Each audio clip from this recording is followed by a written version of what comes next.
സൗണ്ടിന്റെ ഓണറിന്റെ ഓണർ. അതെ, സൗണ്ടിന്റെ ഓണറിന്റെ ഓണർ. കണ്ണു തട്ടായിരിക്കട്ടെ, ഒരു രക്ഷയില്ലായിരുന്നു കേട്ടോ. ഭയങ്കര സിങ്കാണ് കേട്ടോ. എടുത്ത് പറഞ്ഞു വെച്ചാൽ സൂര്യ സന്തോഷ് ഇങ്ങനെ ആ ഒരു മൂടി കൊണ്ടുവച്ച് പെട്ടെന്ന് അതിങ്ങനെ വരും. ഭയങ്കര സ്ട്രൈക്കിംഗ് ആണ് കേട്ടോ, അത് പറയാതെ പറ്റില്ല. ജലദോഷമായിരുന്നല്ലോ നല്ലോണം ജലദോഷം. അപ്പം പറഞ്ഞാൽ ജലദോഷമായിട്ട് പാടിയ പാട്ടാണ്. പക്ഷെ അത് ക്യാച്ചി പോയിന്റ് ആണ്. വൈദ്യൻ കൽപ്പിച്ചതും രോഗി ഇത്തിരി നേരം പറ്റിപ്പിടിച്ചു ഞാൻ നിന്നോട്ടെ നിന്നുടെ മൃദുല പ്രതലമധിക മധുരമതി മനോഹരം. ഫാമിലിയിൽ മൊത്തം പാട്ട്, ആ വാർഡിൽ മൊത്തം ഭയങ്കര ഞങ്ങളെ കൊണ്ട് ഭയങ്കര ശല്യമാണെന്നാണ് പറയുന്നത്. കാരണം അപ്പം ഒരുപാട് ഇനി വരാനുണ്ട് സംഭവം വരാനുണ്ട്. ഇനിയിപ്പോ ഞാനുണ്ടാവില്ല, ചിലപ്പോ നിളെ ഒറ്റയ്ക്ക് ഞങ്ങൾ വിളിക്കാം. ഞാൻ മറ്റേ നാട്ടുവഴിയിലെ കാറ്റുമൂളണ പാട്ടു കേട്ടില്ലേ, നല്ല കദളിക്കൂമ്പിനുള്ളില് തേൻ കുടിച്ചില്ലേ, കൊതിയൂറി നിന്നില്ലേ. ലാസ്റ്റ് നജീവിന് കിട്ടിയെന്നുള്ളതാണ്. പിന്നെ നജീവിന് കിട്ടാൻ വേണ്ടി ഞാൻ വളരെ മോശമായിട്ടൊന്ന് പാടിയിരുന്നു. അതുകൊണ്ട് ഞാൻ പിന്നെ എല്ലാവർക്കും ഭയങ്കര കണ്ണാരം പൊത്തിയൊളി കടലല തൊടു നിറമാർന്നു നിൻ കവിളിലു മരുണിമ പൂത്തുവോ പ്രണയമൊര സുലഭ മധുരമാ. സീസൺ അവസാനിക്കാറായി. ഇപ്പൊ മഴക്കാലല്ലേ, പിന്നെ പഴയ ചൂണ്ടിടൽ പരിപാടിയിലേക്ക് തുടങ്ങും. സങ്കടമേ വിധമെന്തിനു തന്നതു സാമസദാ ശിവനെ, ശിവശംഭോ ശിവശംഭോ ശിവശംഭോ ശംഭോ. വലിയ സ്റ്റാർ കാസ്റ്റുകൾ ഒന്നുമില്ലാതെ മലയാളത്തിലൊരു വമ്പൻ ഹിറ്റ് അടിച്ച് നമ്മുടെ എല്ലാ മനസ്സ് കീഴടക്കിയ മൂവിയാണ് വാഴ 2. വാഴ 2വിന്റെ ആ ഒരു ഹിറ്റ് അടിക്കാനുള്ള റീസൺസിൽ ഒന്ന് അതിലെ ഗാനങ്ങളാണെന്ന് പറഞ്ഞു കഴിഞ്ഞാൽ ആർക്കും ഒരു തർക്കം ഉണ്ടാവില്ല അല്ലേ. ആൻഡ് അതിൽ തന്നെ തിയേറ്ററിൽ നമ്മളെല്ലാം ഇരുന്നപ്പോൾ നമ്മളെല്ലാവരെയും ഒന്ന് കണ്ണ് നനയിച്ച അല്ലെങ്കിൽ കരയിപ്പിച്ചൊരു സൗണ്ടിന്റെ ഓണറാണ് ഇന്ന് എൻ്റെ കൂടെ ഉള്ളത്. ഒരാൾ മാത്രമല്ല, ഒരു സർപ്രൈസ് ഉണ്ട്. 2 ഗെസ്റ്റ് ആണ് എൻ്റെ കൂടെ ഉള്ളത്. അപ്പം നമുക്ക് അവരെ വെൽക്കം ചെയ്യാം. Nila Raj and Nikhil Raj. Thank you Shilpa. Welcome. സൗണ്ടിന്റെ ഓണറിന്റെ ഓണർ. അതെ, സൗണ്ടിന്റെ ഓണറിന്റെ ഓണർ. നിളക്കുട്ടിയുടെ അച്ഛനാണ് നിഖിലേട്ടൻ. പക്ഷെ അങ്ങനെ പറയുന്നതിനെക്കാട്ടി കൂടുതൽ മലയാളികൾക്ക് അറിയുന്നത് ഐഡിയ സ്റ്റാർ സിംഗർ സീസൺ 2ന്റെ കണ്ടസ്റ്റന്റ് ആയിരുന്നു. ആൻഡ് അതിലെല്ലാരും നമുക്ക് ഓർമ്മയുണ്ട് കേട്ടോ. പക്ഷെ അതിൽ നിഖിലേട്ടൻ എന്ന് പറയുമ്പോൾ ഫാസ്റ്റ് നമ്പേഴ്സിന്റെ വൈബ്, അതായത് ഇപ്പോഴത്തെ കാലത്ത് വൈബ് സിംഗർ ആയിരുന്നു അതിനകത്ത്. അപ്പൊ നമുക്ക് തുടങ്ങാം. അപ്പൊ നമുക്ക് നിളക്കുട്ടിയുടെ പാട്ട് വെച്ച് തന്നെ തുടങ്ങിയാലോ. ആദ്യമേ പറയട്ടെ, കണ്ണ് തട്ടായിരിക്കട്ടെ, ഒരു രക്ഷയില്ലായിരുന്നു കേട്ടോ. എന്നെ ഇവിടെ എല്ലാരും പറയും ഇനി കുറച്ചു നേരം എപ്പോഴും ഞാൻ പ്ലേ ചെയ്യുന്ന സോങ് ആണ് ആ പോർഷൻ. പിന്നെ എന്തെങ്കിലും റീൽ ഉണ്ടെങ്കിലോ അല്ലെങ്കിൽ സ്റ്റോറി ഉണ്ടെങ്കിലും ഇതായിരിക്കും പോകുന്നത്. നമുക്കത് കേട്ട് തന്നെ തുടങ്ങാം അല്ലേ. അറിയാതെ പറയാതെ ഇരുകോണിൽ കഴിയല്ലേ, ഒരു നാളിൽ മറയുമ്പോൾ അകമാകെ ഉരുകല്ലേ, തമ്മിൽ പിണങ്ങി പോവല്ലേ, കാണാതെ മായല്ലേ കണ്ണേ, നമ്മൾക്കു നാം തന്നെയല്ലേ, കൂടെ പിറന്നവരല്ലേ. അടിപൊളി.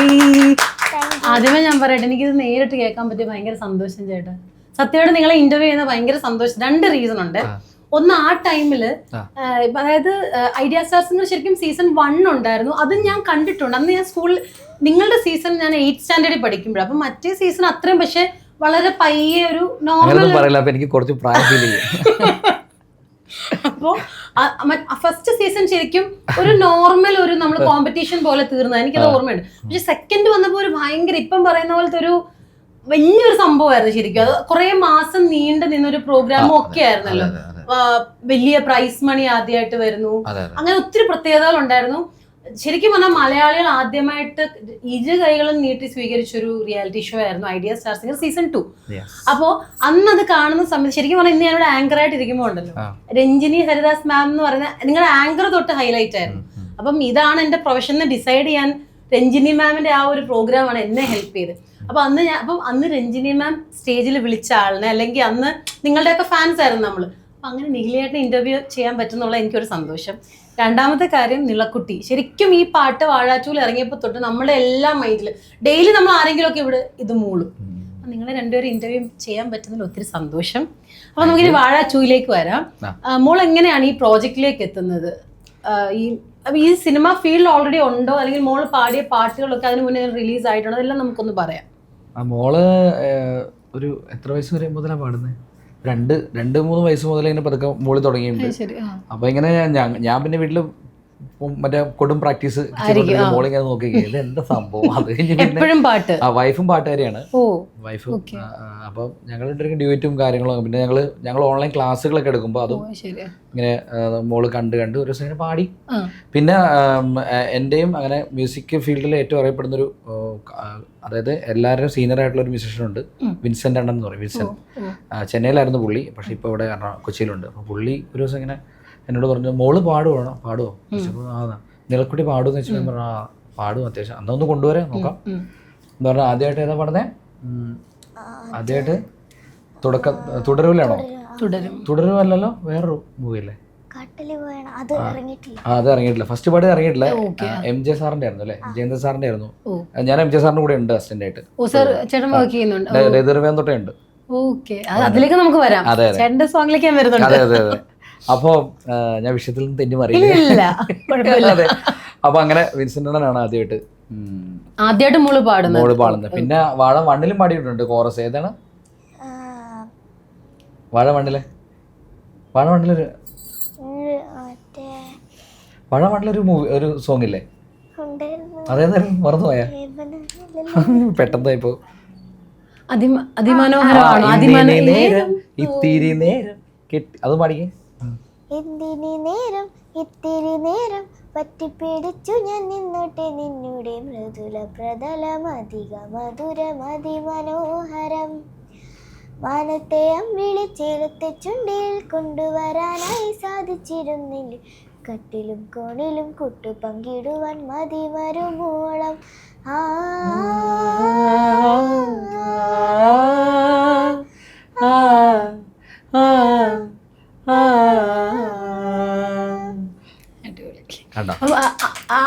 റിലീസായത് തുടരുവാണല്ലേ ആദ്യത്തെ മോളുടെ മൂവി? റിലീസ് ആവുന്നത് MG ശ്രീനിവാസ് സാറിന്റെ കൂടെ ബിജോയ് സംഗീതത്തില് തുടരും മൂവി. അതൊരു വലിയ ഭാഗ്യല്ലേ ചേട്ടാ? ചേട്ടന് ജഡ്ജസിൽ ഉണ്ടായിരുന്ന ആളുടെ കൂടെ ചേട്ടന്റെ മോള് പാടുന്നല്ലേ? ആ എക്സ്പീരിയൻസ് ഒക്കെ ലൈക്ക് നിങ്ങൾ അവർ ഒരുമിച്ചായിരുന്നു ഈ റെക്കോർഡിംഗ് പ്രോസസ്സിലൊക്കെ ഒരുമിച്ചുണ്ടായിരുന്നു സർവായിട്ട്? എംലോഞ്ച് എന്ന് പറഞ്ഞ സ്റ്റുഡിയോയിലായിരുന്നു. അപ്പൊ അവിടെ ആയിരുന്നു. അത് വിൻസെന്റിനെ വിളിച്ചിട്ട് നിള പാടിക്കുന്ന എല്ലാം വിൻസെന്റിനെ വിളിച്ചതാണ്. മോളപ്പം ഈ മ്യൂസിക് ചേട്ടൻ തന്നെയാണോ പഠിപ്പിക്കുന്നത്, അതോ വേറെ എന്തെങ്കിലും ട്രെയിനിങ് അങ്ങനെ ചേട്ടൻ തന്നെയാണോ മോക്ക് ക്ലാസ്? ലൈക്ക് ഞാൻ ക്ലാസ് അങ്ങനെ എടുക്കാറില്ല. എന്റെ ഒരു ഗുരുനാഥയുണ്ട്, എന്റെ ആദ്യ ഗുരുനാഥ സജിനി ടീച്ചർ, ചോരാനിക്കര സജിനി. അപ്പൊ പുള്ളിക്കാരത്തെയാണ് ഇവളുടെ കാര്യങ്ങളൊക്കെ ഏറ്റെടുത്തത്. കർണാട്ടിക് ഇവളെ പഠിപ്പിക്കും. പിന്നെ അനിയത്തി ഹിന്ദുസ്ഥാനിയാണ്, നികിത എന്ന് പറയും. അനിയൻ വീണ ആർട്ടിസ്റ്റാണ്.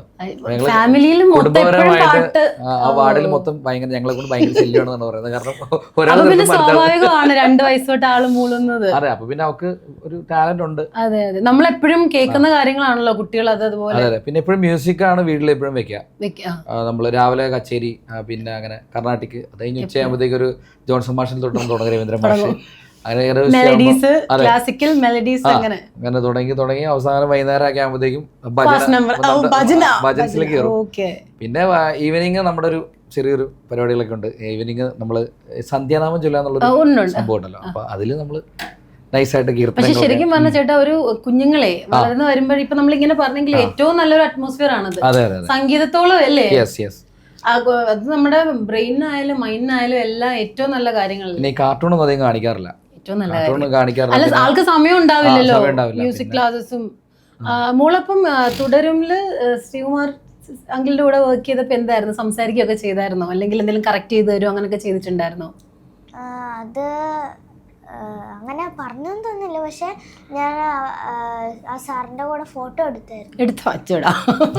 പിന്നെ വീഡിയോ എടുത്തായിരുന്നു, വീഡിയോ ഉണ്ടായിരുന്നു. പക്ഷെ അത് പടത്തിൽ ഇത് യൂസ് ചെയ്യുന്നൊക്കെ പറഞ്ഞായിരുന്നു പിള്ളേരെ, പക്ഷെ ഇട്ടില്ല. പക്ഷെ ഫേസ്ബുക്കിലൊക്കെ ഞങ്ങൾ ഇട്ട് വൈറലാക്കിയായിരുന്നു അത് സാറിന്റെ കൂടെ തന്നെ. സാറ് നല്ല സപ്പോർട്ടായിരുന്നു. ജെയ്ക്സ് വിജയ് ആണെങ്കിലും അതൊരിക്കലും ജെയ്ക്സിന്റെ 2 മക്കളും പാടിയിട്ടുണ്ട്. നോറയും പാടിയിട്ടുണ്ട്, പിന്നെ നോറയും റോസും പാടിയിട്ടുണ്ട്. ഇവരുടെ ഒരു കിഡ്സ് കോറസ് ഒരു 10-15 പിള്ളേരുമായിട്ട് തന്നെ ഒരു കിഡ്സ് കോറസ് ഗ്രൂപ്പ് ഉണ്ട്. ലിറ്റിൽ ലൂപ്പേഴ്സ് ആണ് ഞങ്ങൾ ഇട്ടിട്ടുള്ള പേര്. ഇലക്ട്രോണിക്കലിയാണ് ഇട്ടത്. ഇലക്ട്രോണിക്കലി സ്റ്റെഫിൻ ഇല്ലേ, അവനാണ് ഈ പേരിട്ടത്. ഇവരൊരു ടീം പോലെ ഉണ്ട്. അപ്പോൾ നമ്മൾ ഇന്നലെ മിനിങ്ങാന്ന് സുശിശാമിന്റെ ഒരു വർക്ക് ഉണ്ടായിരുന്നു, ബാലൻ. അതിൽ കോറസ് പാടി. അത് കഴിഞ്ഞ് അതിന്റെ സോളോ പാടിയുണ്ട് ബാലന്റെ ഒരു പാട്ട്. അപ്പം ഒരുപാട് വരാനുണ്ട് സംഭവം വരാനുണ്ട്. ഇനിയിപ്പോ ഞാൻ ഉണ്ടാവില്ല, ചിലപ്പോ ജസ്റ്റ് ഒന്ന് വന്നിട്ട് ഞാൻ മറ്റേ നാട്ടുവഴി അങ്ങനെ അല്ല, രണ്ടുപേരും അല്ല പ്രൗഡാണ്. മോള് അങ്ങനെ വലിയൊരു എത്തണമെന്നാണല്ലോ എല്ലാ പാരന്റ്സും. തീർച്ചയായിട്ടും. ഓക്കെ. പിന്നെ മോളിപ്പം ഈ പാട്ടുകളൊക്കെ എങ്ങനെ ലൈക്ക് എടുക്കുന്ന സമയത്ത് എത്ര ടേക്ക് വരെ പോവോ, അല്ലെങ്കിൽ പെട്ടെന്ന് ക്യാച്ച് ചെയ്യുന്ന ആളാണോ, പെട്ടെന്ന് പഠിക്കുമോ? നിങ്ങൾ എങ്ങനെയാ പഠിക്കുന്ന ഒരു പ്രോസസ്സ് എങ്ങനെയാ? പുതിയൊരു പാട്ടായിരിക്കുമല്ലോ, നമ്മൾ നോർമലി ഇപ്പം ട്രെയിനിങ് എടുക്കുന്ന പോലല്ലോ ഒരു പുതിയൊരു മൂവിക്ക് വേണ്ടിയിട്ട് പാടുമ്പോൾ അതിന്റെ പ്രിപ്പറേഷൻ ഒക്കെ ഒന്ന് ഷെയർ ചെയ്യാം. പെട്ടെന്ന് പാടാൻ പറ്റും, പക്ഷെ ഒരു 4-5 ടേക്ക് എടുത്തിട്ട് പറ്റുള്ളൂ. 4-5 ടേക്കിൽ നമ്മൾ റെഡിയാക്കും. പെട്ടെന്ന് വേണം പറ്റും, പെട്ടെന്ന് 4 ടേക്കൊക്കെ എടുക്കും. കുറവല്ലേ ഏട്ടാ 4-5 ടേക്കൊക്കെ? അതല്ല, അങ്ങനെ എടുക്കണല്ല, അത് ഓപ്ഷൻസ് ആണ് മോള് ഉദ്ദേശിച്ചത്. അതായത് പല പല വേരിയന്റിൽ പറയാം. ഒന്ന് ഹാപ്പി ആയിട്ട്, ഒന്ന് ചിരിച്ചോണ്ട്, പിന്നെ ഒന്ന് നോർമൽ ആയിട്ട്. അപ്പൊ മ്യൂസിക് ഡയറക്ടേഴ്സ് ഇപ്പൊ മ്യൂസിക് ഡയറക്ടർ വന്ന് ഇരിക്കുന്നില്ലല്ലോ, സൗണ്ട് എഞ്ചിനീയേഴ്സ് വിളിക്കുന്നു, നമ്മള് അവിടെ ബൂത്തിൽ പാടുന്നു, അവിടെ സൂമില് മ്യൂസിക് ഡയറക്ടർ വരുന്നു, ചിലതിലുണ്ടാവും. അപ്പോൾ ഒരു തമിഴ് ഡയറക്ടർ ഒരു പ്രൊജക്ട് പറഞ്ഞിട്ടുണ്ട്. അപ്പൊ പുള്ളി ചെന്നൈയിൽ നിന്ന് അത് ജോയിൻ ചെയ്യാം, ഇവിടെ നമ്മൾ പാടിയേക്കാം. അങ്ങനെയൊക്കെയാണ് എന്റെ പ്രോസസ് എല്ലാം അങ്ങനെയാണ്. എന്നിട്ട് നമ്മളൊരു 2 ടേക്ക് എടുക്കുന്നു, അവർക്ക് നേരെ വാട്സപ്പ് ഇമെയിൽ ചെയ്യുന്നു, അവരുടെ കേൾക്കുന്നു, അപ്പൊ തന്നെ ഒന്ന് മാറ്റി ഒരു ടേക്ക് കൂടെ എടുക്കും. അപ്പൊ അങ്ങനെ എടുക്കുമ്പോൾ 3-4 ടേക്ക് അവർക്ക് ഇഷ്ടമുള്ള രീതിയിൽ എടുക്കും. പല വേർഷൻസ് നമ്മൾ ട്രൈ ചെയ്യുന്നു. ഓക്കെ. ചേട്ടനിപ്പം കൊച്ചി തന്നെ ഇവിടെ ചോറ്റാനിക്കരയാണ്. ഓക്കെ. ഇപ്പം കൂടുതലും ഇങ്ങനത്തെ പ്രോസസ് കൊച്ചി തന്നെയാണെന്ന് തോന്നുന്നല്ലേ? പണ്ട് ചെന്നൈ ആയിരുന്നു, ഇപ്പൊ കൊച്ചിയായിരുന്നു. കൊച്ചിയിലൊക്കെയാണ് മൊത്തം സിനിമയും കൊച്ചിയിലേക്ക് വന്നു. ഈ നമ്മളിപ്പോ പുറത്തേക്ക് ഇറങ്ങി നോക്കുമ്പോൾ ഒരു പഞ്ചായത്ത് തന്നെ ഒരു നമ്മൾ റോഡിൽ ഇറങ്ങുമ്പോൾ ഒരു 2 സിംഗേഴ്സിനെ കാണാം. കാരണം എന്ന് പറഞ്ഞാൽ ഇതുവരെ ഇറങ്ങിയ റിയാലിറ്റി ഷോസിൽ ഞങ്ങളുടെ ഇപ്പൊ 47 പേരായിരുന്നു. 47 പേര് കഴിഞ്ഞാൽ അടുത്ത സീസണിൽ അത് 50 പേരെ കൊണ്ടുപോയി. പിന്നെ അടുത്ത സീസൺ വന്നു. അങ്ങനെ സ്റ്റാർ സിംഗർ തന്നെ ഏഷ്യാനെറ്റിൽ നിന്ന് തന്നെ എത്രയോ ഒരു 100-250 സിംഗേഴ്സ് ഇറങ്ങിയിട്ടുണ്ട്. ഇവരിലൊരു പകുതി പേരും കൊച്ചിയിലുണ്ട്. കറക്റ്റാണ്, നമുക്ക് കാണാം കേട്ടോ. പക്ഷെ അതിൽ ഞാൻ എങ്ങനെ പറയാൻ പാടുണ്ടോ എന്ന് പക്ഷെ സീസൺ 2 നിങ്ങളുടെ എല്ലാവരുടെയും ഫേസ് രജിസ്റ്റേർഡ് ആണ്. ഞാൻ ഫുൾ ഓൺ അങ്ങനെ കണ്ട ഒരു റിയാലിറ്റി ഷോ പിന്നീട് ഉണ്ടായിട്ടില്ല കേട്ടോ. അത് വളരെ ജെന്യുവൻ ആയിട്ട് പറയുന്ന കാര്യമാണ്. നിങ്ങളെ എല്ലാവരും നമുക്ക് ഓർമ്മയുണ്ട്. അപ്പൊ നിങ്ങള് ചേട്ടാ എന്തെങ്കിലും നിങ്ങളുടെ ടീമിൽ നിന്ന് ആരെങ്കിലും ഇൻസ്റ്റയിലോ ഫേസ്ബുക്കിലോ ഇട്ടാൽ നിങ്ങളെ ഓർമ്മയുള്ളവരെല്ലാം അത് പെട്ടെന്ന് വൈറലാക്കും, നമ്മൾ കാണും. അത് ഞാൻ ശ്രദ്ധിച്ചൊരു കാര്യമാണ്. പെട്ടെന്ന് അത് റീച്ച് ആവുന്ന ഞങ്ങളെപ്പോലുള്ള കുറച്ച് ആൾക്കാർ അത് നോട്ട് ചെയ്തിരിപ്പുണ്ട് കേട്ടോ. അപ്പൊ നമുക്ക് അതിലേക്ക് വരാം. ചേട്ടൻ ഈ ഐഡിയ സ്റ്റാർ സിംഗർ ത്രൂ ആണോ മ്യൂസിക് ജേർണി സ്റ്റാർട്ട് ചെയ്യുന്നത്? അതിന് മുന്നേ ഈ പാട്ടുമായിട്ട് ഉണ്ടായിരുന്നു ചേട്ടൻ സജീവമായിട്ട്? ശരിക്കും ഫസ്റ്റ് ഗാനങ്ങളൊക്കെ വന്നത് റിനിലേട്ടൻ, എൻ്റെ ഒരു ഗുരുനാഥനെ പോലെയാണ് റിനിലേട്ടൻ, മ്യൂസിക് ഡയറക്ടർ ഗൗതം റിനിൽ എന്ന് പറയും. പുള്ളിക്കാരനാണ് എന്നെ ഫസ്റ്റ് ഗാനമേളയ്ക്ക് വിടുന്നത്. അന്ന് അതിൽ ജയസൂര്യയൊക്കെ ഉണ്ട്, നടൻ നമ്മുടെ ജയസൂര്യയൊക്കെ ഉണ്ട്, മിമിക്രി കാണിച്ച. പിന്നെ പാഷാൻ ഷാജി ഇപ്പോഴത്തെ പുള്ളിയുണ്ട്. അവരൊക്കെ ഒരു ട്രൂപ്പൊക്കെ ഉണ്ട്.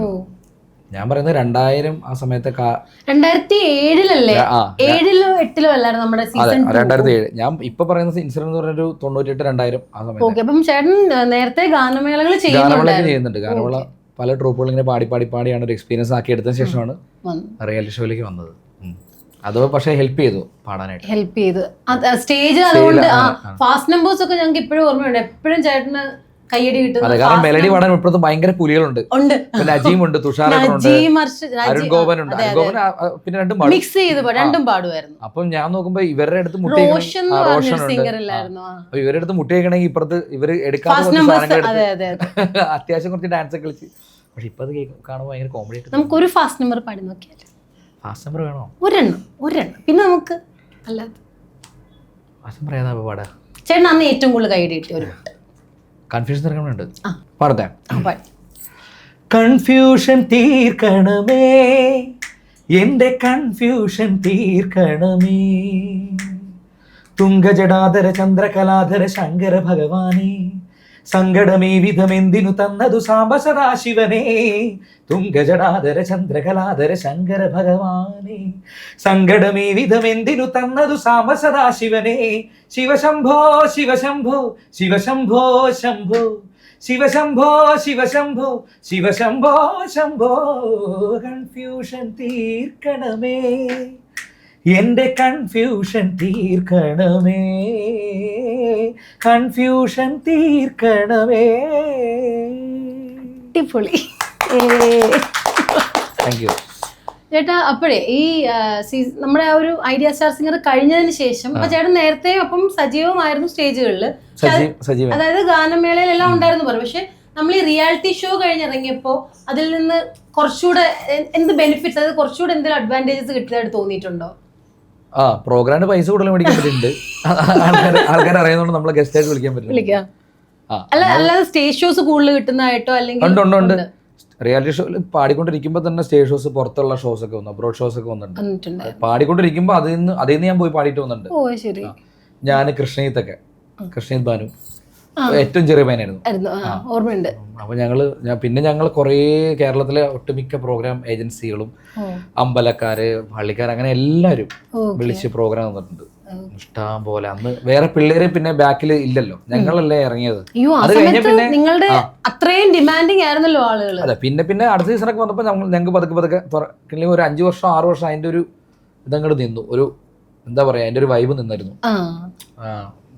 പുതിയ പിള്ളേർ ഇറങ്ങിയെങ്കിലും പഴയ അത് എന്നോട് ഇന്നസെന്റ് ഏട്ടനൊക്കെ പറഞ്ഞിട്ടുണ്ട്. മരിച്ചു നമ്മുടെ നടൻ ഇന്നസെന്റ് ഏട്ടൻ, മാളച്ചേട്ടനൊക്കെ പറഞ്ഞിട്ടാ ഞങ്ങള് ഷൂട്ട് നടന്നുകൊണ്ടിരിക്കുമ്പോൾ ഞങ്ങൾ ഒരു എത്ര മണിക്ക് 7:30 8 മണിക്കല്ലത് ഞങ്ങള്. ആ സമയത്ത് ഞങ്ങൾ ഷൂട്ട് അത് അവിടെ നിർത്തിയിട്ട് തൊട്ടടുത്ത വീട് എവിടെയാണോ അവിടെ പോയിട്ട് കണ്ടിട്ട് തിരിച്ചു വന്നിട്ടുണ്ട്. പ്രത്യേകിച്ച് സന്നിധാനത്തിന്റെ അങ്ങനെയുള്ള, പിന്നെ എന്റെ 1-2 കണ്ടിട്ടുണ്ടെന്ന് അവര് പറഞ്ഞു. പിന്നെ ഫൈനൽ എടുക്കും തോറും എല്ലാരും കഴിവുള്ളവരാ. ആരാവും നിങ്ങളുടെ ടീമിലെ എലിമിനേറ്റ് ആവുമ്പോൾ നമുക്ക് വിഷമമാണ്. ഇവർ ഓരോരുത്തർ പോകും, കാരണം എല്ലാരും നല്ലതായിരുന്നു, അതിൽ ഒരാൾ മോശം എന്ന് പറയാനുണ്ടായിരുന്നില്ലല്ലോ. ലാസ്റ്റ് രാജീവിന് കിട്ടിയെന്നുള്ളതാണ്. ചേട്ടാ പിന്നെ ഈ രാജീവിന് കിട്ടാൻ വേണ്ടി ഞാൻ വളരെ മോശമായിട്ടൊന്ന് പാടിയായിരുന്നു. അതുകൊണ്ട് ഞാൻ പിന്നെ എല്ലാവർക്കും പറഞ്ഞാണ് പാവല്ലേ നജീമേട്ടൻ ജയിച്ചു. അതുകൊണ്ട് ഫൈനലൊക്കെ ആയപ്പോ ഞാൻ കുറച്ച് ഉഴപ്പി.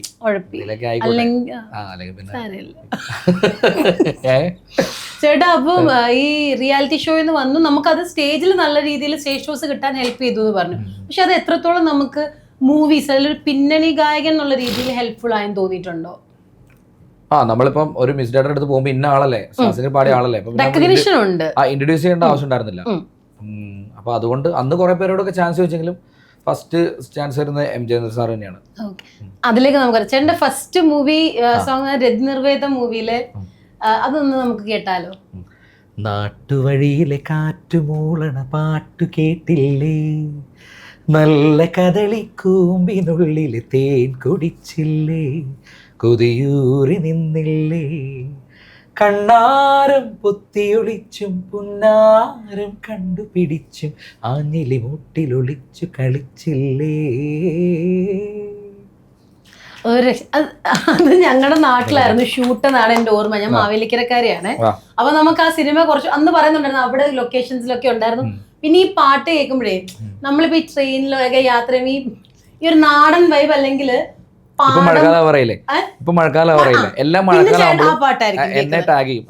മാത്രല്ല നമ്മൾ ട്രെയിനിലൊക്കെ പോകുമ്പോൾ ഈ പാടം അല്ലെങ്കിൽ നാടൻ വൈബ് കഴിഞ്ഞ ജൂണൊക്കെ ആയിരുന്നപ്പോഴത്തേക്കും പിന്നെ പ്രളയം ജൂൺ വന്നപ്പോ കുറെ പേര് എനിക്ക് ടാഗ് ചെയ്തു. അപ്പൊ എല്ലാത്തിനും ഞാൻ സ്റ്റോറി ഇട്ടു.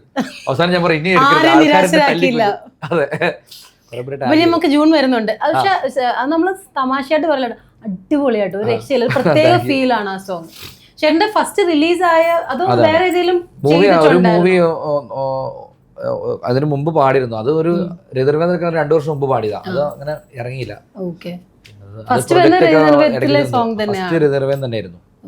പിന്നെ അത് കഴിഞ്ഞ് ചേട്ടൻ മല്ലു സിംഗിലെ കാക്കാമലയിലെ പാടിയിട്ടുണ്ട്. പിന്നെ അതല്ലാതെ നമുക്ക് ദോശ സോങ്ങിൽ ചേട്ടൻ പാടിയിട്ടില്ലേ? ഞാൻ ശങ്കർമാധവന്റെ കൂടെ അപ്പൊ ചേട്ടൻ ജയചന്ദ്രൻ സാറിന്റെ കൂടെ ഏത് മൂവി തൊട്ടായത്? തൊട്ടാണ് അസോസിയേറ്റ് ചെയ്യുന്നത്. അന്നോട്ട് കൂടെ വർക്ക് ചെയ്യാനും സ്റ്റാർട്ട് ചെയ്തു. അതെ അതെ അതെ. പിന്നെ ചേട്ടാ ഇപ്പൊ നമുക്ക് പാട്ടുകൾ ചേട്ടൻ ഇങ്ങനെ ഈ ഫീൽഡിലുള്ളതുകൊണ്ട് തന്നെ പാട്ടുകളുടെ ട്രെൻഡ് അറിയാമല്ലോ.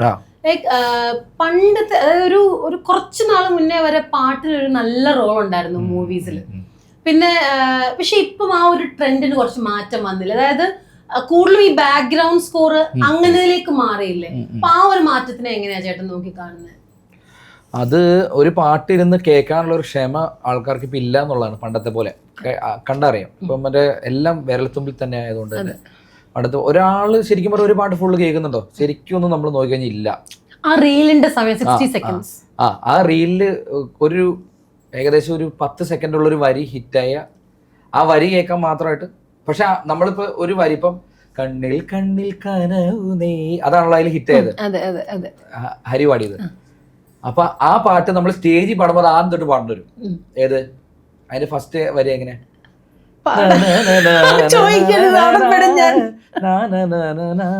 സീതാരാമത്തിലെ പാട്ട്. ആ പക്ഷെ ആ കണ്ണിൽ കണ്ണിൽ വരുമ്പോൾ അതാണ് റീലിൽ കിടക്കുന്നത്. ഇപ്പൊ സൂര്യസന്തോഷിന്റെ കൂടെയാണ് മോള് പാടിയത്. അതിലേക്ക് ഞാൻ വരുന്നുണ്ട്. അപ്പൊ ഈ മോള് പാടിയ പോർഷൻ എത്തണമെങ്കിൽ ആ ഫുള്ള് പാട്ടിരുന്ന് കേൾക്കണ്ടേ. അപ്പൊ അതിനുള്ള ക്ഷമയില്ല. ആ പർട്ടിക്കുലർ സാധനം എടുത്തിട്ട് നേരെ വീഡിയോ ഇടുന്നു. അപ്പൊ അങ്ങനെ ഒരു അത് എല്ലാ പാട്ടിനെയും ബാധിച്ചിട്ടുണ്ട്. അതുമല്ല സിനിമയില് കാര്യങ്ങൾ പറയാൻ വേണ്ടി പാട്ടിന്റെ ലെങ്ത് കുറയ്ക്കുന്നുണ്ട്, പാട്ടുകളെ കുറയുന്നുണ്ട്. പക്ഷെ ഗാന ആപ്പിലും അല്ലെങ്കിൽ അതുപോലുള്ള സി ഡി പിറങ്ങുന്നില്ല. മറ്റേ ഇതില് സ്പോട്ടിഫൈയിലൊക്കെ പാട്ടുകൾ ഒരു 5-6 കിടക്കുന്നുണ്ട്. പക്ഷെ ഇപ്പൊ വാനിലച്ചെടിയിൽ തന്നെ മോളുടെ ആ സമയത്ത് ഇതാണ് ഡയലോഗാ വാനിലച്ചെടി. പക്ഷെ അത് ഓഡിയോയിലുണ്ട്. പിന്നെ അടബൊമ്മലെ അല്ലേ, അതിൽ അടബൊമ്മലെ അതിലും പാടിയിട്ടുണ്ട്. അതിന്റെ ടേക്ക് എടുത്ത് ഞാനാണ്. ഇവര് പാടിക്കൊണ്ടിരിക്കുന്നു, ഞാൻ ടേക്ക് എടുത്തു. പക്ഷേ ഈ ചേട്ടാ ഈ അതാ ഞാൻ ചോദിച്ചു, ഇപ്പം നമ്മൾ സിംഗേഴ്സ് എന്നുള്ള രീതിയിൽ ഒരു ആശങ്ക തോന്നിയിട്ടുണ്ടോ ഇങ്ങനെ പാട്ടുകൾ കുറയുന്നു സിനിമയിലപ്പോ? ഇല്ല, അത് നമുക്ക് എല്ലാവർക്കും ഒരു സ്പേസ് ഉണ്ടല്ലോ. അല്ലെങ്കിൽ കോവിഡ് വന്നപ്പോൾ നമ്മൾ എല്ലാവരും മരിച്ചുകൊണ്ടല്ലേ ഇവിടെ ജീവിച്ചിരിക്കുന്നത്. ശരിക്കും പറഞ്ഞാൽ ഗവൺമെന്റ് ജോലിക്കാർ മാത്രമേ ജീവിച്ചിരിക്കുള്ളൂ, ബാക്കി എല്ലാവരും മരിക്കും. ബിസിനസ്സുകാരൊക്കെ അല്ലേ, ആർട്ടിസ്റ്റ്മാരൊക്കെ അല്ലേ. കോവിഡ് അങ്ങനെ ഒരു എത്ര വർഷം നമ്മൾ വീട്ടിലിരുന്നു. ഞങ്ങൾ ബിസിനസ്സിനെ സംബന്ധിച്ചിടത്തോളം സ്റ്റേജ് ഷോസ് ഇല്ല. നമ്മള് ഞാനൊക്കെ മറ്റേ ഇന്നസെന്റ് മറ്റേ മലയാളം മോളിൽ പോയിട്ട് ഞാൻ സത്യം കിട്ടും. അതായത് നമ്മളിങ്ങനെ ട്രാവൽ ചെയ്യല്ലോ, ഓരോ രാജ്യങ്ങളിൽ ട്രാവൽ ചെയ്ത്. അതായത് കോവിഡിന് 1 മാസം മുമ്പ് ഞാൻ US കാനഡ ട്രിപ്പ് കഴിഞ്ഞ് വന്നു. അത്രയും കറങ്ങി അടിച്ച് പൊളിച്ച് വന്നിട്ട് നേരെ നമ്മള് ഷെഡിൽ കയറ്റി പൂട്ടിയിട്ടോലേ പോയി. അപ്പൊ ഞങ്ങളിങ്ങനെ മ്യൂസീഷ്യൻസ് ഒക്കെ അങ്ങോട്ടും കൂടി എന്ത് ചെയ്യും. പിന്നെ കുറച്ച് ഓൺലൈൻ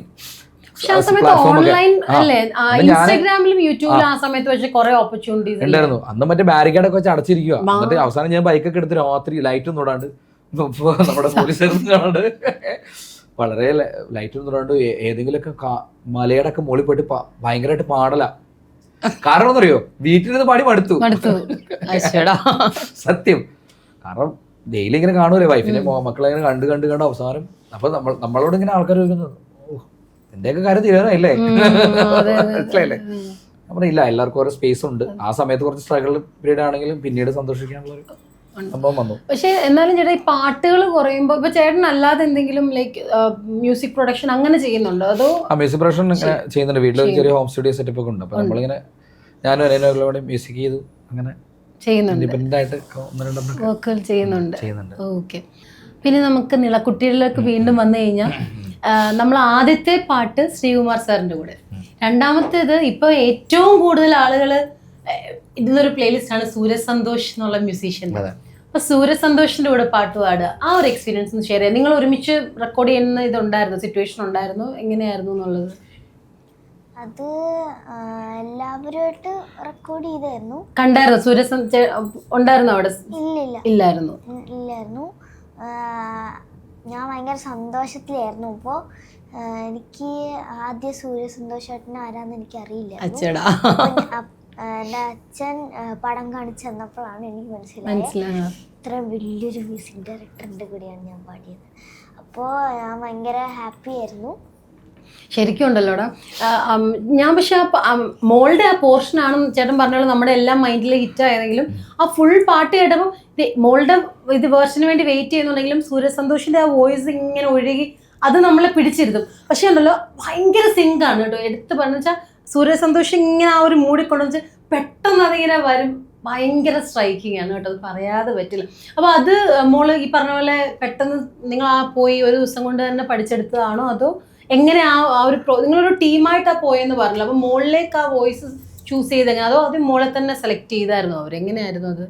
അത് പർവ്വതീഷ് പ്രദീപേട്ടനാണ് എന്താണ് പിണങ്ങി പോലെ അതെടുത്തത്. അപ്പോൾ പർവ്വതീഷ് പ്രദീപേട്ടന് എല്ലാവരും കൂടെ റെക്കോർഡ് ചെയ്തപ്പോഴത്തേക്കും ഏറ്റവും ഇഷ്ടപ്പെട്ട എൻ്റെ വോയിസ് ആണ്.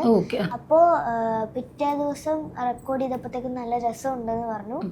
അപ്പൊ ഞാനത്ര പ്രതീക്ഷിച്ചില്ലായിരുന്നു ഇത് ഇങ്ങനെ വരുന്നത്, പെട്ടെന്ന് വന്നപ്പോഴത്തേക്കും. പക്ഷെ മോനത് ഇപ്പം പാടിയപ്പോൾ അത് ഭയങ്കര ഫീലിലാണ് പാടുന്നത്. അപ്പൊ അതെങ്ങനെ അങ്ങനെ അത് പറഞ്ഞു തന്നോ അവർ? ഇത്ര ഇങ്ങനെ കരയുന്ന ഒരു ഇത് വരണം, ആ ഒരു വിഷമം വരണം എന്നൊക്കെ പറഞ്ഞു തന്നായിരുന്നു? അത് സാഡ്നെസ് വരണം എന്ന് പറഞ്ഞായിരുന്നു. അത് ക്യാച്ച് ചെയ്തു കുട്ടിക്ക്? ഒന്നും പറയാനില്ല. പിന്നെ അതുമല്ല, ആൾക്ക് സാഡ്നെസ് വരുന്നതിന്റെ ഒരു സംഭവം ഉണ്ടായിരുന്നു. അത് ശരിക്കും പറഞ്ഞാൽ ജലദോഷമായിരുന്നല്ലോ അന്ന്, നല്ലോണം ജലദോഷം. അപ്പം പറഞ്ഞാൽ ജലദോഷമായിട്ട് അപ്പം പറഞ്ഞാൽ ജലദോഷം ത്രോട്ടൊക്കെ വയ്യാതെ. അപ്പം അതല്ല സ്ക്രാച്ച് ഉണ്ടോ, അത് ദൈവം ഇച്ഛിച്ചതും വൈദ്യൻ കൽപ്പിച്ചതും രോഗി ഇച്ഛിച്ചതും സാഡ്നെസ്. അതാ ഞാൻ പറഞ്ഞത്, രണ്ടുപേര് ഓൾറെഡി സൂര്യസന്തോഷം എന്ന് പറഞ്ഞു കഴിഞ്ഞാൽ നമ്മളിങ്ങനെ പിടിച്ചിട്ട് വിഷമം അത് കറക്റ്റായിട്ട് കൺവേ ചെയ്യുന്ന ആളാ. അപ്പൊ അതിങ്ങനെ ഒഴുകി നിൽക്കില്ല, പളുങ്ക് പോലെ ഈ മോളുടെ വോയിസ് വരുമ്പോൾ അത് ഭയങ്കര ക്യാച്ച്. അപ്പൊ ഞാൻ മോളെ കാണുമ്പോൾ ആദ്യം അത് ചോദിക്കണമെന്ന് വെച്ചേട്ടോ, കാരണം അത്രയും ഇമോഷൻസ് ഒരു കുഞ്ഞു കുട്ടിയല്ലേ, അത് എങ്ങനെ ക്യാച്ച് ചെയ്തു എന്നുള്ളത്. ഓക്കെ, എനിക്ക് പറയാനുള്ളത് ഭാഗ്യമാണ്. അത് ഭാഗ്യം, ടാലന്റ് ഉണ്ട്, എന്നാലും അതിനുപരി ഒരു ഭാഗ്യം ഇല്ലെങ്കിൽ നമ്മൾ എവിടെ എത്തില്ലെന്ന് പറയുന്ന ഒരു സംഭവമാണ്. ഇപ്പോൾ നമ്മളെക്കാളും എല്ലാം പാടാൻ കഴിവുള്ളവർ കേരളത്തിലോ അല്ലെങ്കിൽ എവിടെയെങ്കിലും മൂലക്കിരുന്ന് പാടുന്നുണ്ടാവും. പക്ഷെ അവരെ മെയിൻ സ്ട്രീമിലേക്ക് അറിയുന്നില്ല. അതിലൊരു ഭാഗ്യത്തിൻ്റെ ഒരു എലിമെന്റ് വേണമെന്ന് വിശ്വസിക്കുന്നതാണ്. കാരണം എന്നെക്കാളെന്ന് പോലും ഞാൻ വളരെയധികം ടാലന്റ് ഉള്ള ആൾക്കാർ പുറത്ത് ഞാൻ കണ്ടിട്ടുണ്ട്. അത് നമ്മൾ ഗാനമേളകളായിട്ട് ഓരോ സ്ഥലത്ത് പോകുമ്പോഴത്തേക്കും ഒരു പാട്ട് പാടിക്കോട്ടെ എന്ന് പറഞ്ഞു ആരെങ്കിലും കയറും. അപ്പം അതിൽ പയ്യനാവട്ടെ ചേട്ടനാവട്ടെ, ഒരു പക്ഷെ ആ ചേട്ടൻ്റെ ഡ്രസ്സൊക്കെ വളരെയധികം എന്തെങ്കിലും സാധാരണ വേഷങ്ങളായി, പക്ഷെ ആ ഒരു പാട്ട് ഞങ്ങളിങ്ങനെ അന്തം വിട്ടിരുന്നുണ്ട്. അതായത് എന്താ പാട്ട്, ഇപ്പം ഇദ്ദേഹമൊക്കെ എന്താണ് അറിയപ്പെടാത്തത്. അപ്പം അതെന്ന് പറഞ്ഞാൽ ഒരു ഭാഗ്യത്തിൻ്റെ എലമെന്റ് ഇതിൽ ഉണ്ട്. ഒരു പകുതി കഴിവും പകുതി ഭാഗ്യമില്ലാണ്ട് ഈ ഫീൽഡിൽ നിൽക്കാൻ പറ്റില്ല. കാരണം നിളയെക്കാളും കൂടുതൽ, അല്ലെങ്കിൽ നിളയുടെ ഒപ്പം തന്നെ പാടുന്ന എത്രയോ പിള്ളേരുണ്ട്. ഫ്ലവേഴ്സ് ടോപ്പ് സിംഗറിൽ തന്നെ പാടുന്ന കേട്ടിട്ടുണ്ടോ? അപ്പോൾ എന്തോ ഭാഗ്യത്തിന് അത് മോൾക്കത് വന്നെന്നുള്ളത് ഞാനപ്പോൾ ആലോചിക്കുമായിരുന്നു എപ്പോഴും, എങ്ങനെ നിളേനെ ഇൻഡസ്ട്രിയിലേക്ക് പരിചയപ്പെടുത്തും. റിയാലിറ്റി ഷോസിലൊന്നും ഫ്ലവേഴ്സ് ടോപ്പ് സിംഗറിൽ കൊടുത്തിരുന്നു, പക്ഷെ അവർക്ക് ആ സമയത്ത് ജലദോഷം പനിയൊക്കെ അടിച്ച് വയ്യാണ്ടായി. അപ്പൊ അവര് മാക്സിമം സപ്പോർട്ട് ചെയ്തു, വന്നു കുഴപ്പമില്ല നമുക്ക്. പക്ഷെ അവക്കൊരു കോൺഫിഡൻസ് കുറവ്. പിന്നെ ഞാനും പറഞ്ഞു, മോളെ അടുത്ത കൊല്ലം നന്നായിട്ടൊക്കെ, അതിനു മുമ്പ് തന്നെ ഇതിലൊക്കെ പാടി. അതെ, ഇപ്പൊ അടുത്ത കൊല്ലം വീടിന് തൊട്ടടുത്തോണ്ട് സ്റ്റുഡിയോ, ജസ്റ്റ് ഒരു 10 മിനിറ്റ് ഉള്ളൂ നമുക്ക്. ഗസ്റ്റ് ആയിട്ടായിരിക്കും നമ്മൾ ഗസ്റ്റ് ആയിട്ടല്ലേ പോകുന്നത് ഇപ്പൊ? ഇല്ല, ഗസ്റ്റ് ആയിട്ട് പോയി ഫ്ലവേഴ്സ് പങ്കെടുക്കേണ്ടിരുന്ന ഫ്ലവേഴ്സിൽ. അതൊരു വലിയ ഭാഗ്യല്ലേ അല്ലേ?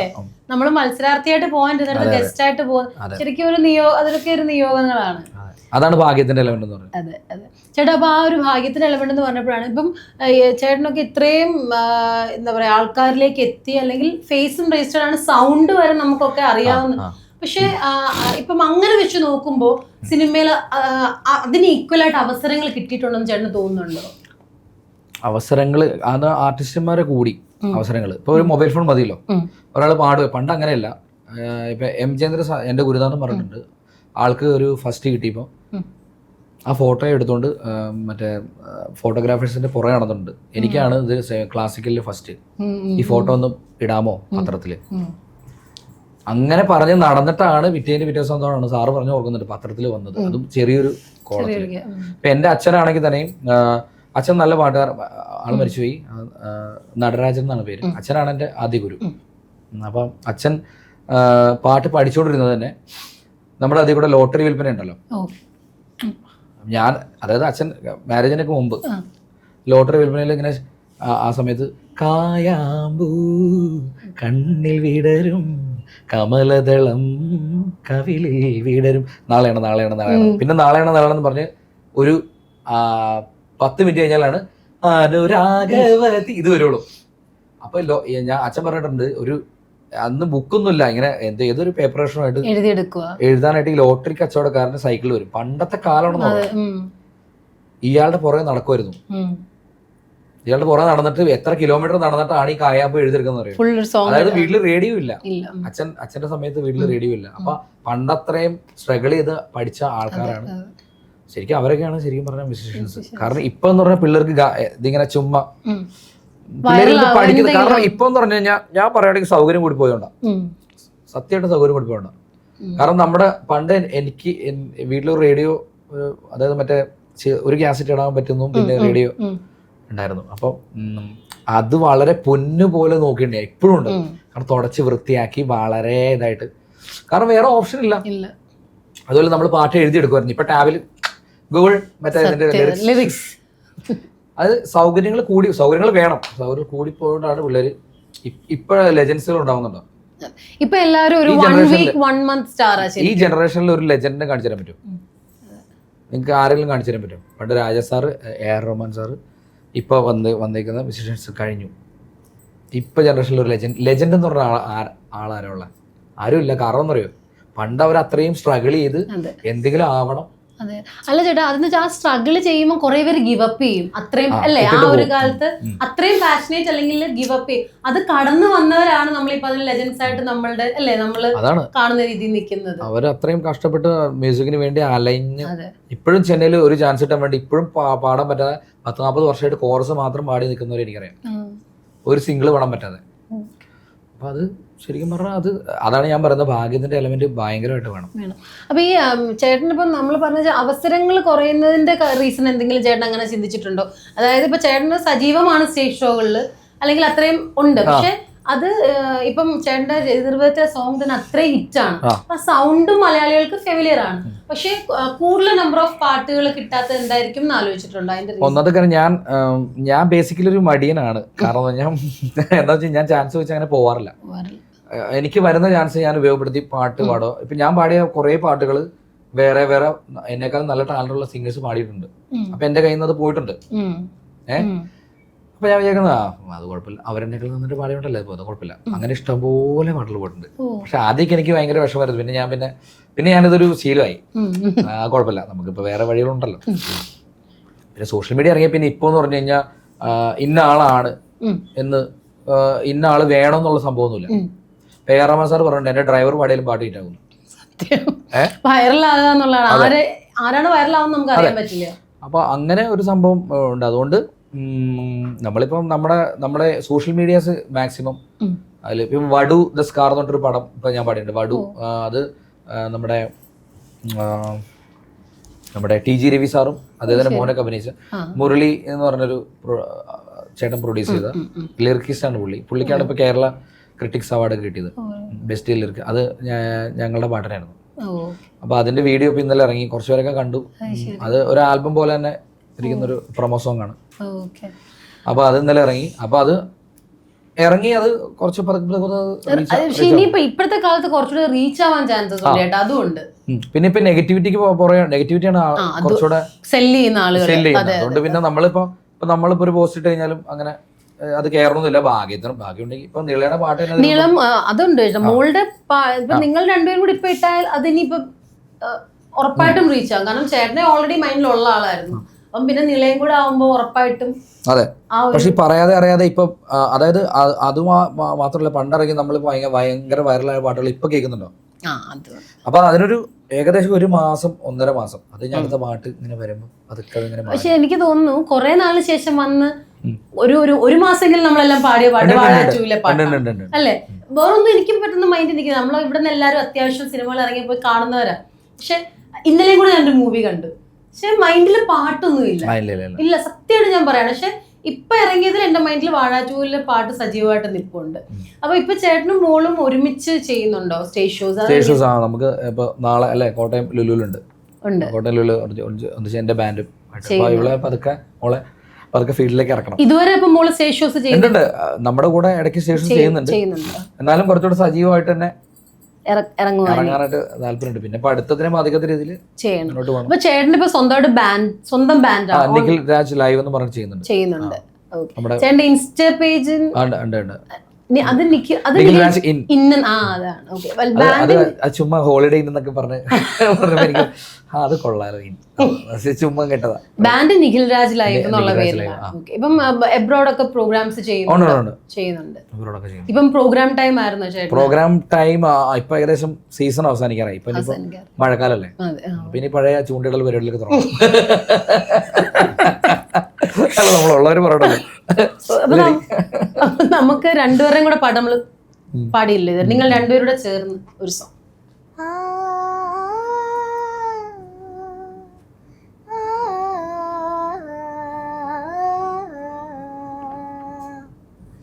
പാട്ടിൽ ഈ പാട്ടിൽ ഇനിയും നീ ഉണരില്ലേ, ഒരു രാപ്പാടി പാടും നീണം കേട്ടതില്ലേ, പനിനീർ പൂക്കൾ ചൂടി രാവുറങ്ങിയില്ലേ, എന്നെഞ്ചിലൂറും ഈ പാട്ടിൽ ഇനിയും നീ ഉണരില്ലേ.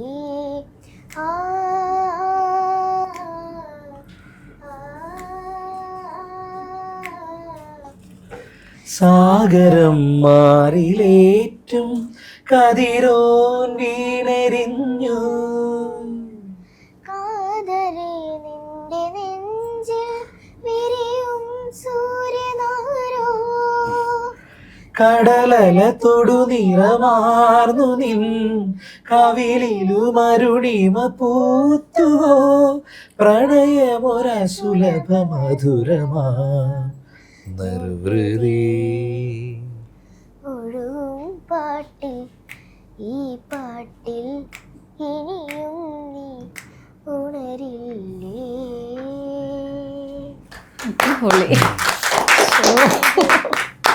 സക്കരനെ കെട്ടിപ്പിടിക്കാൻ തോന്നുന്നു.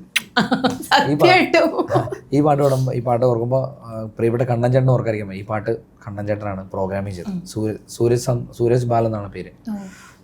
കണ്ണൻ ചേട്ടനാണ് ഞങ്ങൾ വിളിക്കുന്നത്. പുള്ളിയാണിത് പ്രോഗ്രാമിങ് ചെയ്തത്. ഉഗ്രം പ്രോഗ്രാമറാണ് ആളാണ്. എം ജി എന്തർ സാറിൻ്റെ 90% പാട്ടുകളും ചെയ്തിരിക്കുന്നത്. കമ്പോസിങ് സമയത്തൊക്കെ ഞങ്ങൾ ഓർക്കുന്നത് ഇങ്ങനെ ഈ പാട്ട് ചെയ്യുമ്പോൾ